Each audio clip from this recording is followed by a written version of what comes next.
Did you know the word politics comes from ancient Greek polis, the city-state, in which the first kind of democracy was carried out by its citizens? They, like us today, identify problems and discuss them.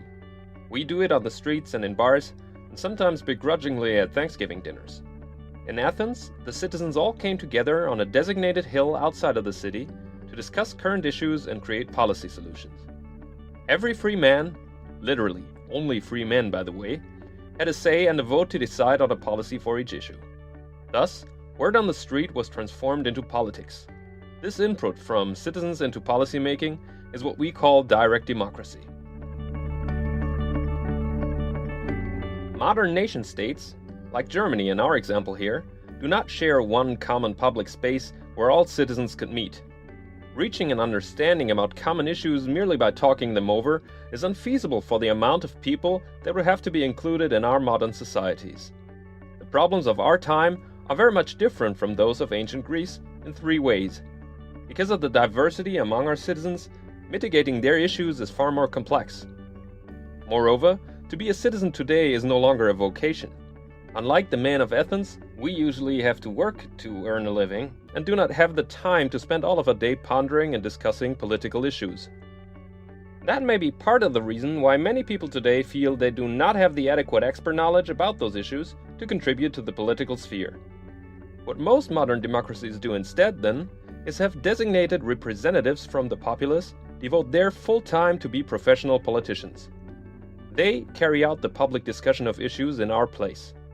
Mass media channels their discussions back to our societies, but only the politicians get to decide on those issues in the designated political arena. We, the public, do get the chance to vote for a representative of one worldview or political persuasion in certain intervals, usually every few years. In most of our democratic systems, the representatives are being organized through party affiliation. The majorities that come about in the elections then get to decide on current issues and turn them into policies for as long as they are elected. We regular citizens do not get to have an input on policymaking during that time.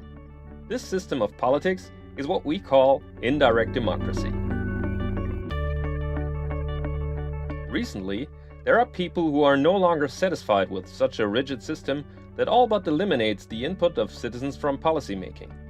They argue that any citizen at any time should have the chance to make their voice heard in the policymaking process, even if they do not want to become full-time politicians. Full-time politicians and parties may still be useful, but every citizen should be given a vote for every issue on the table. In this system, people may choose to delegate their vote to another person whom they trust to make an informed decision in their place. They in turn may delegate those collected votes further on to yet somebody else, a politician who stands for a certain worldview perhaps. They may also choose to elect professional politicians themselves. And now, people also get to vote on policies directly. Now, there are several ways in which the input from people may be transformed into policy. Moreover, whenever there is a particular issue in which a person has such a strong opinion they do not want to trust anyone else to make the decision for them, they can take back their vote from the person they delegated it to and vote on the policy themselves.